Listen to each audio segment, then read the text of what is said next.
कुछ मान्यताओं के अकॉर्डिंग कई हजार साल पहले भरत नाम के एक राजा थे और उन्हीं के नाम पर हमारे देश का नाम भारत रखा गया।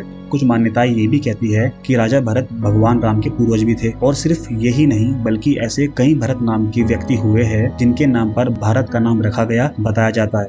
कुछ मान्यताएं कहती है कि महाभारत के कैरेक्टर शकुंतला और दुष्यंत के पुत्र भरत के नाम पर देश का नाम भारत रखा गया।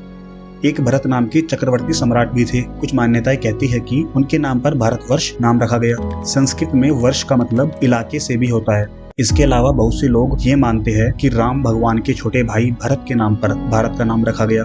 इसके अलावा नाट्य शास्त्र में जो भरत मुनि है उनके नाम पर भी नाम रखा गया है, ऐसी मान्यताएं है। मत्स्य पुराण कहती है कि प्रजा को जन्म देने वाले वर और उसका भरण पोषण करने के कारण मनु को भरत कहा गया। ऐसे और भी कारण हो सकते हैं देश का नाम रखने के, लेकिन किसी में भी क्लियरिटी नहीं है। बात करें इंडिया की तो सिंधु नदी का एक नाम इंडस भी है और इसी नाम पर हमारे देश का नाम इंडिया रखा गया। सिंधु नदी को हमारी परंपराओं में माता और देवी का दर्जा दिया गया है, लेकिन आगे चलकर इंडिया नाम का इस्तेमाल ज्यादा किया जाने लगा। उसका कारण शायद ये भी है क्योंकि उस वक्त भारत नाम से ज्यादा हिंदुस्तान नाम का उपयोग होता था और अंग्रेजों के लिए भारी भरकम हिंदुस्तान भारत नाम बोलने से आसान इंडिया बोलना था। इसी कारण इंडिया ज्यादा प्रचलित हुआ।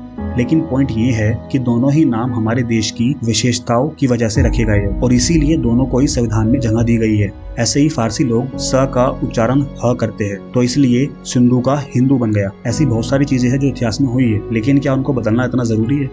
और ये जो बहस चल रही है इसने गर्मी तब पकड़ी जब राष्ट्रपति भवन ने G20 समारोह के डिनर इनविटेशन में इंडिया की जगह भारत नाम का इस्तेमाल किया। वैसे तो उसमें कोई दिक्कत की बात नहीं है, दोनों ही नाम संवैधानिक है, लेकिन फिर भी देश की मीडिया इस पर ही चर्चा कर रही है और कुछ लोगों को बैठाकर बहस करा रही है जैसे ये बहुत महत्वपूर्ण मुद्दा है, जबकि इस बहस का कोई मतलब नहीं है। ये सिर्फ इसलिए है क्योंकि विपक्ष ने अपना नाम इंडिया रख लिया। अभी तक सरकार को इंडिया नाम से कोई परेशानी नहीं थी, वो खुलकर इसका इस्तेमाल कर रहे थे, लेकिन जैसे ही विपक्षी दल ने अपने दल का नाम इंडिया रखा तब से सरकार इंडिया नाम को गलत बताने लगी। और अगर कल को कोई अपने किसी संगठन का नाम भारत रख ले तो क्या सरकार फिर भारत नाम को भी हटा देगी? वैसे अगर सपोज करें कि ऐसा हो जाता है तो किसकी मुसीबतें ज्यादा बढ़ जाएगी, सरकार की या जनता की? क्योंकि इसके बाद वो हर एक चीज बदलनी होगी। जहां इंडिया लिखा है, इंडिया की स्पोर्ट्स टीम के नाम बदलने आसान हो सकते हैं, लेकिन Aadhaar card, PAN card, ration card, passport और भी बहुत सारे डॉक्यूमेंट्स पर लिखा है, कैसे हटाएंगे?